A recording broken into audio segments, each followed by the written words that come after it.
again, everyone. My name is Janna Fritz. I'm the CEO of the Michigan Soybean Committee. We're here today in Carson City, Michigan, talking with Ben Wilson. Hi, Ben. How are you? Good afternoon. Good. Good.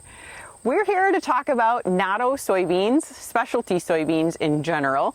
Ben and his family farm have about, 600 acres of Natto specialty beans? We run about half and half, so we're right around 500 or so acres of food grade specialty beans, and then another 500-ish somewhere of what more Roundup or Flex or other soybean system bean varieties. Okay, yep. Excellent. So Ben, tell us about the whole farm in general. So we've got these specialty beans, which we'll get back to, but tell us what you're doing on the farm. Yeah, for sure. So soybeans for us are a rotation crop. We have a dairy and cash crop operation, corn, soybeans, sugar beets, wheat, alfalfa. So a lot of our crops go to forage operations around the farm, Janna, and then we use things like wheat, part for forage, part rotation. Soybeans is pretty much 100% a rotation crop for us, and so we. It's quote unquote a secondary crop for us ish, but it's something that I want to focus on every part of the operation. I don't want anything to be kind of left behind. So that's a little bit about the background of our operation. So if you see some silage trucks or hear some silage trucks going by, that's we're in the middle of corn silage harvest. Fair enough. That's what's going on there. No, so, that's not a problem. Yep. So then let's talk about these Natto beans. We're standing in front of a field of Natto. Yep. First, what's Natto? How'd you get started in Natto? What's the background, and what would you say to somebody else that was like, what are you doing? Yeah, so it is kind of a foreign concept.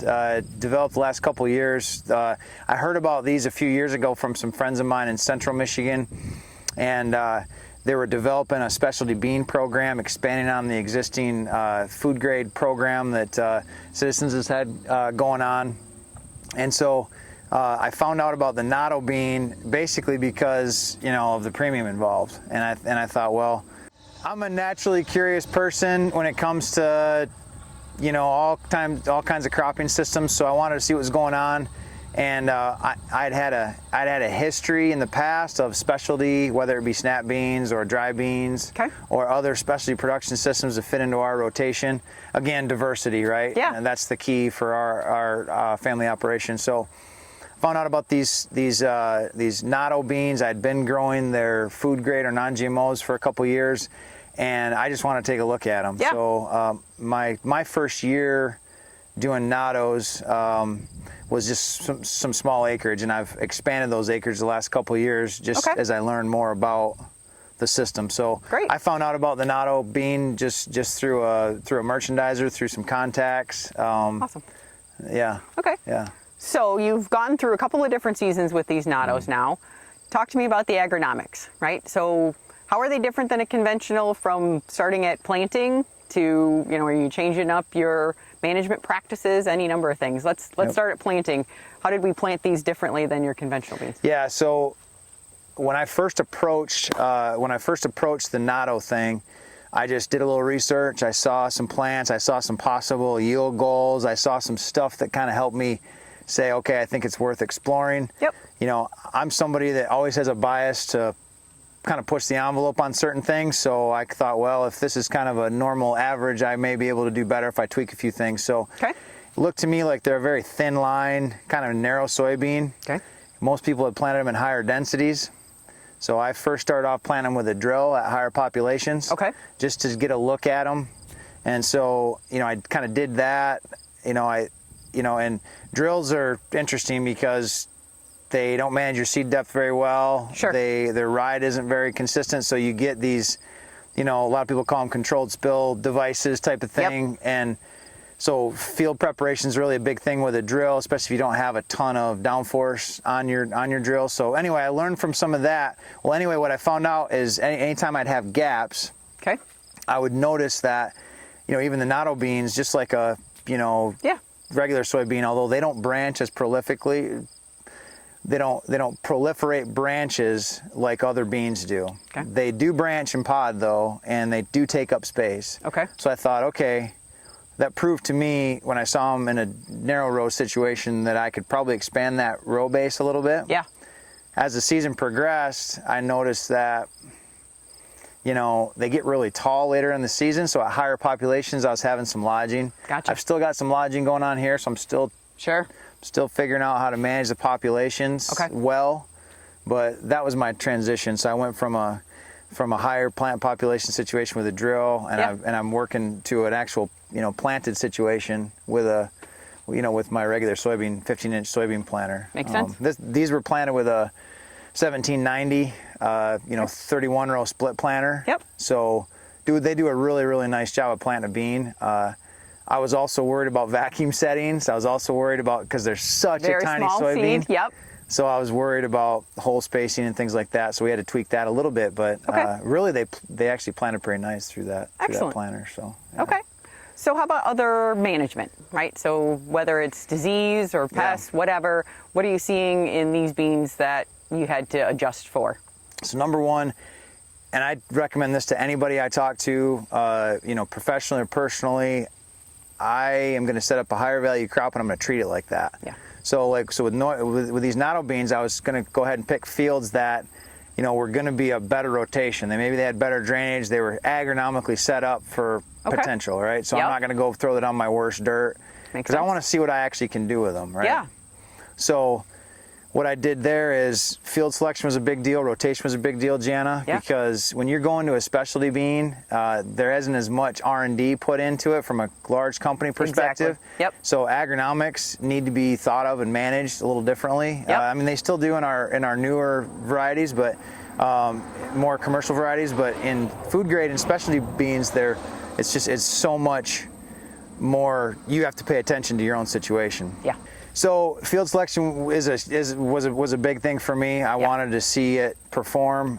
So that was some of the main characteristics. And then based on my initial experience, I saw things like, you know, root rot things. I saw certain issues with rooting, maybe things that I could maybe start to address and clean up. You know, one of the biggest things with Natto bean production that everybody needs to know when they go into it is they do flower.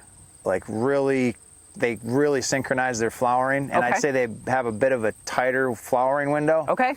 And they're extremely susceptible to white mold. Gotcha. So because of that prolific flowering, they tend to be a little more susceptible if you've got conditions during that time. So I do have a history of white mold on the farm. It's not everywhere, and I've been able to manage it over the years. Yeah. But that was something that was key to me. Added challenge. So I immediately was looking for ways to, you know, manage that accordingly. So those were a couple main things that I went into on the agronomic side initially. Makes sense. Yep. Very good. Yep. All right, so take it through to harvest then, Ben. So you've had Nattos before. What did you see? Anything different at harvest? You mentioned some lodging. Yeah. They don't necessarily stand up real easily again, right? Okay. So they have they start off really short and small. Okay. The bean is tiny. It's like a 5,000-6,000 seed per pound bean. Yeah. So they just don't have very big cotyledons. Okay. You know, they don't have. I mean, their initial trifoliates are pretty small. So initially they're small, and you think, well, they're never going to be anything. Okay. When they grow, they get really fairly tall vegetatively, but they don't build a giant base. They will branch. Yep. So stem thickness tends to be a big deal. So that's why I'm still dealing with population things, Janna, because I got to figure out how to get the stem a little bit thicker, you know, and that's going to be less plants. Yeah. So, you know, that's probably my biggest thing after last year was I had some late season phytophthora come in. Okay. I had some vascular system root diseases that hurt standability and grain fill to a certain standpoint. I've been able to manage the white mold pretty well. Good. But yeah, probably the standability is my biggest issue at this point, and that goes right into harvest. Absolutely. I wish they'd spring back up, but they pot up so heavily. I mean, you can. I mean, I pulled one. This is probably a light potted Natto bean. Yep. They have pod clusters. I mean, they'll have, you know, 4 and 6 and 8 pod clusters in a node, and it's unbelievable to see them.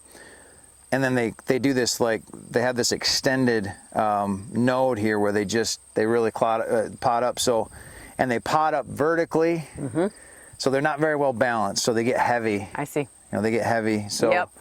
thin stem, they get heavy at the top. So the higher yielding they are, the more prone to lodging they're going to end up So being. you may be harvesting one way. So yeah, exactly. Okay. So I'm hoping I can at least cut them on an angle. Yes. You know, so Sounds yep. good. Yep. All right. Yep. So if another farmer in the area wanted to get involved in nattos or look at some specialty bean markets, how would you recommend they get some more information? The way I did it, Janna, was I just I learned about the Natto program through citizens. Okay. I was talking to Bob Mansfield about them. He had been expanding that program. Yeah. And so I started picking his brain about them. And as I've expanded acres, you know, he's been offering, you know, contracts for purchase, because that's where all my nattos are going currently. Okay. Yep. And so that's how I initially got into them.